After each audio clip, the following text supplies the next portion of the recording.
Good morning. I am glad to have you with us, Booking. How's your week been going so far? Today, I've actually just repositioned the sort of tabletop area. So the computer's on this side and so is the camera. So hopefully we won't have the comms issues like we did last week, but just keep you posted because this way hopefully I won't have to keep turning away. I guess I will when I'm writing, but hopefully it'll be better anyway. Evening, Luke. Good to have you with us. Excuse me. I hope that you've had a good week so far. Cool. Sound is good so far. That's awesome. Glad to hear. Yeah, we've had a pretty good week here. It's been mostly sunny, bit of rain. Yeah, just kind of standard weather. So yeah, not too bad. Glad to not be at work today though, because yesterday was it wasn't a particularly good day. Let's put it that way. And so anyway, let's have a recap from our last turn. So, if I remember rightly, in Artrabates territory, that's a bit too big, let's go for a pen. We had the Briton tribes who previously had knocked out the Artrabates and were mostly in the north, and they decided they were going to fall upon the Romans and try and eradicate them. You've had Norfolk. Yeah, sorry about that, Luke. Anyway, yeah, so the Britons fell upon the Romans trying to destroy them, and they had some reinforcements come up who were a flanking force, did some good damage, but ultimately the line crumbled, and so all the forces had to withdraw. Our allied Roman tribes, the Trinobantes and the Cantiasi, they sort of crossed the border just slightly. I think it was more of a protection force, because if the Romans had been destroyed or overrun, they would have had to have defended their territories. But that's where they got to. And over in Cataphalani territory itself, the Romans were in hot pursuit of the Iceni, whilst Cataphalani forces were just launching hit and run attacks on them as they went. Overall, the turn, I would say, went in the Romans' favour. Whilst indecisive here, there were good casualties split both ways. We had the siege of the Cataphalani capital, where the Briganti forces were besieging. There was a sally forth from the defenders, which got repulsed, so they're kind of back to where they started from. But the main action was down here, where the Romans were able to beat the tribal forces. Wait a second, where's my... let me just get up a sheet which has the current alliances. So let's see where we are. So, as of right now, for the Britain coalition, the Britain alliance, you've got the Cataphalani. They're still obviously the main boys. The Siluris, they're very strong. You've got the Order of Mices. Whilst their sort of field army was destroyed, they do still have troops in their capital, but they're still anti-Roman. The Durotriges, again, staunchly anti-Roman, and they've still got troops in the field and in their towns. The Iceni field army, still fighting the Romans, but strongly anti-Roman. Then you've got the neutral territories, who are the Cornovi. Where are they? Cornovi. They're neutral, sort of really sat on the fence in the middle. You've got the Parisi, very neutral. The Coriolatauvi, very neutral. The Dubuni, neutral. And the Dumoni, who are neutral. And then as for this sort of pro-Roman forces, you've got the Brigantes, you've got the Trinobantes, and the Cantiasi. You did have Artrabates, but they're no longer part of it. But yeah, so that's kind of where the lie of the land, or the lay of the land, is. So cool. So I think that gives us an update on everything that has occurred in the last few rounds of the game. Sorry. So let's get down to this turn. So first up, we're going to roll for our months. So let's see how far we jump into the future. 3 months. So we were in March, April, May. So if we jump forwards 3, we're now in June of AD 45. June AD 45. Cool. So summer. Next up, we've got our initiative. So who is going to get it? The Romans do have a +1, just because, although the overall Britain commander is healing, he has been wounded over a few of the previous battles, so his initiative is down slightly. So it's a +1 to the Romans, and Romans will be the red dice. So Britons get it. Okay. Britons. Okay, that'll be interesting. As for the weather, let's roll off. So first we'll roll for our 10s, 50, and then the unit 57. So 57 is clear skies. Cool. So that's good news. Now, for your reinforcements this turn, both sides have reinforcements. So the Romans from last turn, you had the cavalry who got delayed. So they arrive this turn. So have a think where you want them to basically be sent to. And for the Britons, you've got 1 cavalry detachment yourself. So again, let me know where you want those, and we will make sure that they turn up in the right spot. Unless, of course, our random events prohibit that. Excuse me. As for the historical events, we are now in turn 7. Yeah, if you don't want to tell me live, you can put the where you want your reinforcements in Discord. Keep that bit of fog of war. Good point there, Luke. So for turn 7, technically this is in AD 49 to 50, so in 2 to 3 years' time in sort of the real event. But it would have been guerrilla warfare in the Welsh Hills. The Siluries and the Order Vices wage a brutal guerrilla campaign, ambushing Roman patrols and supply lines. So the Romans would be reduced in movement if they were moving through that territory. And all battles would favour the defenders, with Britain forces receiving additional strength. But as the Romans aren't even in Wales at the moment, that's really got no effect on us where we are right now. So we will say no effect. Cool. I'm fine with what I just said. Cool. So that's good. Now we get on to our random events for the 2 armies. So we've got Romans first, and they've rolled a 13. And that is a heroic centurion. A battle-hardened officer rallies his men. His unit gains +3 cohesion and may re-roll failed morale checks for 1 turn. Okay, so that's useful.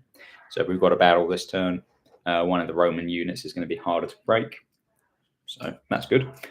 And what is that? I'm fine with that. But even extra warriors as they're getting feisty.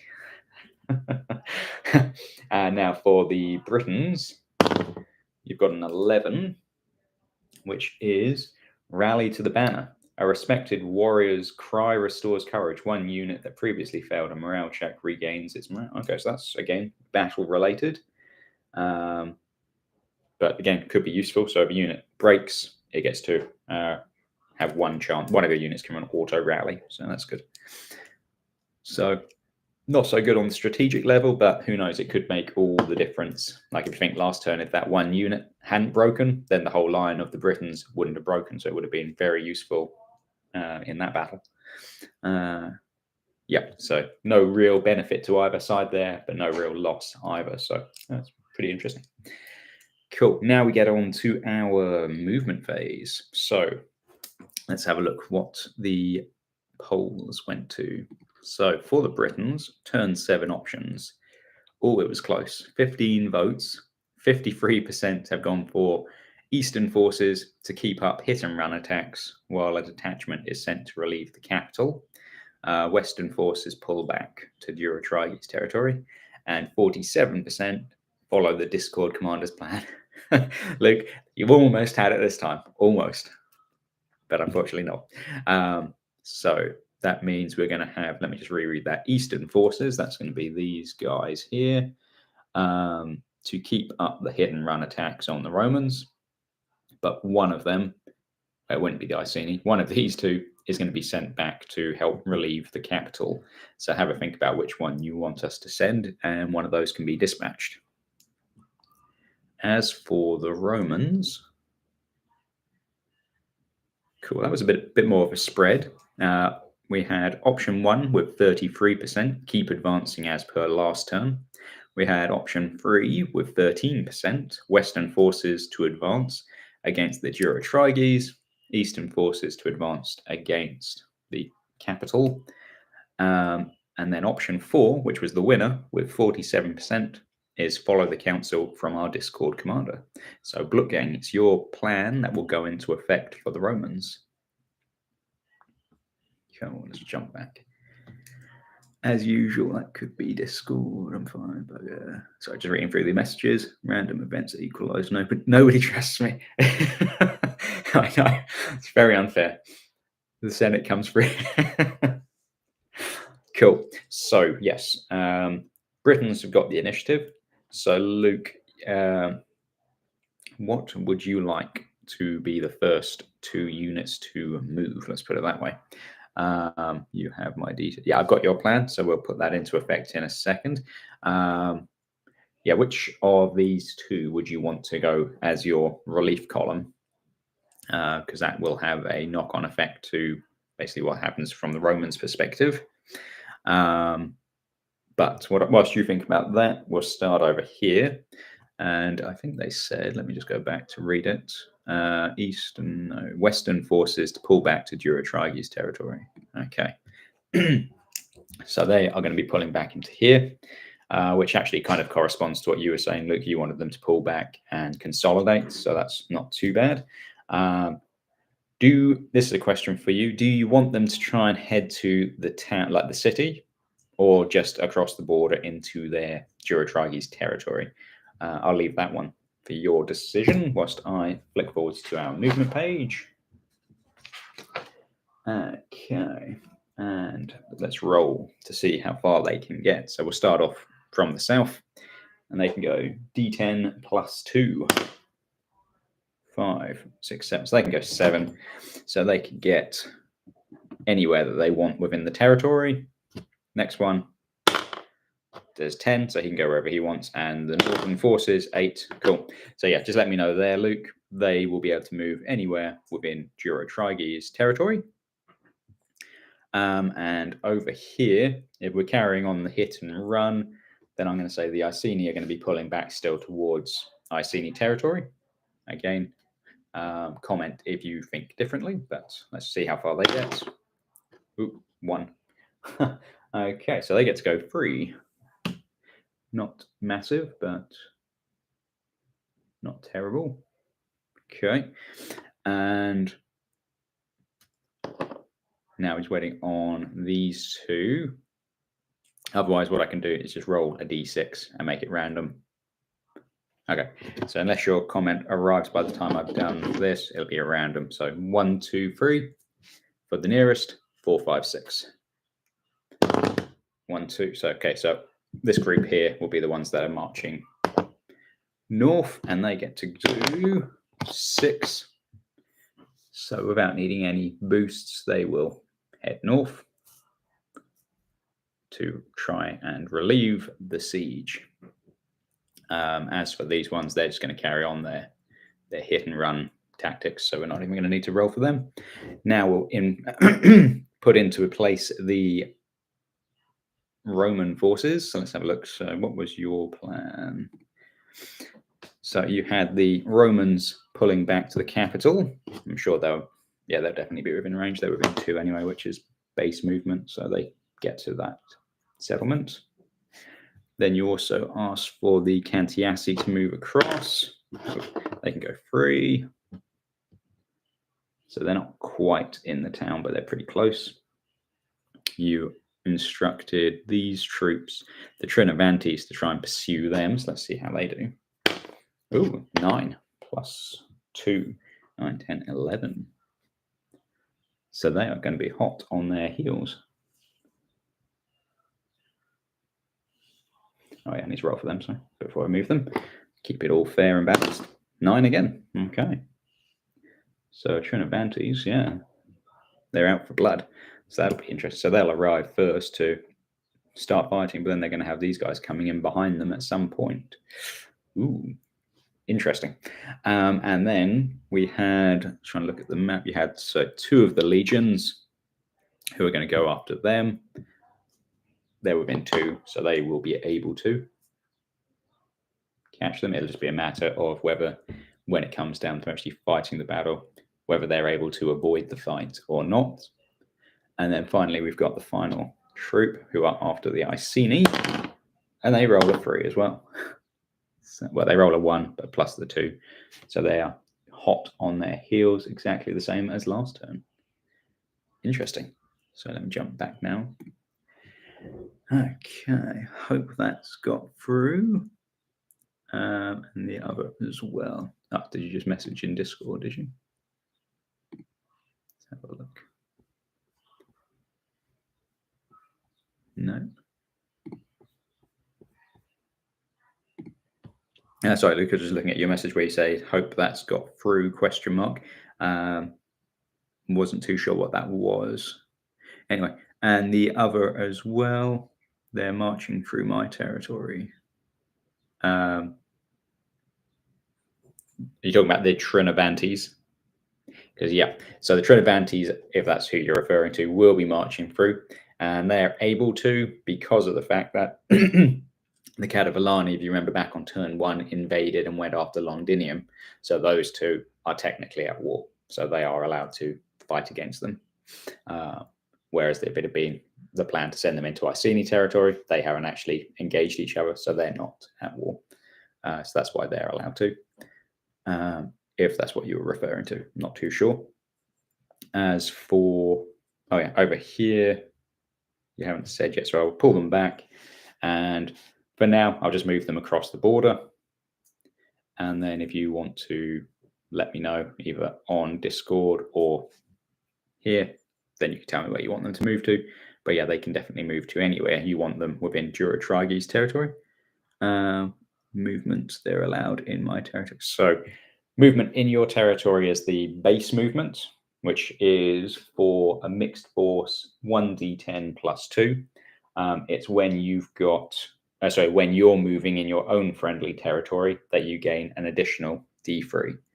So being in your territory is a boost to your troops, but it's not much more of a hindrance to the enemy because they can still use the roads and paths and that sort of thing, just as they are. Cool. Think that's yeah. Let me know if that is good. Oh, okay. Yeah. Awesome. Hopefully that's good for everyone. So now battles. Let me write down what battles we're going to have this turn. So we're going to have the siege / breaking of the siege. Let's try that. Breaking siege in Ratia or Ratea. We are going to have battle of, I don't know, the river bend or something. The river bend in Catavilani. This is more just so that when I come back and look at it in a little bit later, I'll be like, which one am I talking about? Oh yeah, river bend. Catu territory. And we've got, the last one's just easy, Roman versus Iceni. Roman versus Iceni. Catu territory. So we've got 3 battles, potentially. That one, they could escape, in which case there won't be a battle, or they might get caught because they are up against a river, so they will be trying to escape with a disadvantage. Luke, you just have to let me know whether you want them to stand and fight. Again, let me know over Discord, or whether you want them to try and withdraw properly. Same for the Iceni. Do you want them to try and stand and fight, or whether you want them to keep trying to withdraw towards their home territory? Up here, that'll be a proper fight because you've got the siege plus these guys. Then so that'll be one proper battle for sure, and the other 2 are maybes. But interesting, and it's taken. What turn are we on? Turn 7. So it's taken 7 turns, but finally Archerabates territory is free of hostile tribes, or at least hostile to the Romans. Unfortunately, it came a couple of turns too late because now they are no longer a free tribe themselves, but it looks like the Cantiassi are about to be put in charge by the Romans to look after that territory. But no, interesting. Let's see, is there anything else? I don't think so. No, I think that's pretty well it from this side. Does anyone have any further questions or suggestions or anything they want to raise at this stage? Because I think that's about it. Yeah, Luke, I've got a couple of things just to point out to you, but I'll do that on Discord because they may be of use. But apart from that, yeah, I think we're there for this turn. But thank you guys for joining. As ever, it's a fun one. And I do like the ideas that you're dropping about future campaigns. Yeah, as I said, I've got a couple of the different projects underway. I always have a few different ones going, and then I can jump between them as and when. So the American War of Independence, as I said, I've kind of got the map ready. There's a few extra bits and bobs I need to put onto their sort of town and city names. But the map's more or less there. I have been 3D printing some troops just in general. I was doing that before I even came up with the map. So that's an option that we could do for our next one, possibly. There's the medieval period. And I did like that idea for the Crusades. I've been thinking about that for a while. I was looking at doing like a force of Rohan knights or mounted Rohan warriors for a Lord of the Rings campaign that I'm thinking about in the future. And found some good Normans and thought, oh, that kind of got me thinking about it. Maybe a Crusader period would be interesting. So something along there. Again, I haven't started a map, but I have actually started the medieval rules. So that one's kind of half heading in the right direction too. And then as I was saying about the World War II, sort of the early years, I agree with you there, Blue. I find that's one of the more interesting periods when everyone's kind of still testing each other out, new tactics, new technology. No one quite knows what's what. And there's so many different theaters as well. So still working on that one. But I will keep you posted as we progress on both of those two fronts. But for now, I thank you both. And I hope that you both have a really good rest of your week and weekend. And I will keep you posted with how things turn out. But thanks, guys. Take care.